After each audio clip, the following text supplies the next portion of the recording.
नमस्ते जगद्धात्री सत्ब्रह्मरूपे नमस्ते हरूपेन्द्रधात्रादिवन्दे नमस्ते प्रपन्नेष्टदानैकदक्षे नमस्ते महालक्ष्मी कोलपुरेशी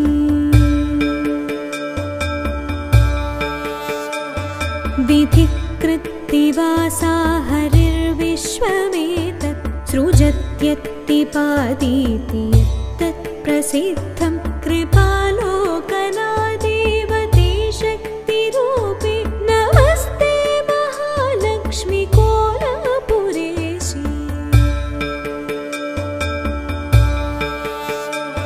त्वया मायया व्यापमेतत् समस्तं धृतं लीयसे देवि कुक्षौ हि विश्वं स्थितां बुद्धिरूपेण सर्वत्र जन्तौ नमस्ते महालक्ष्मी कोलपुरेशी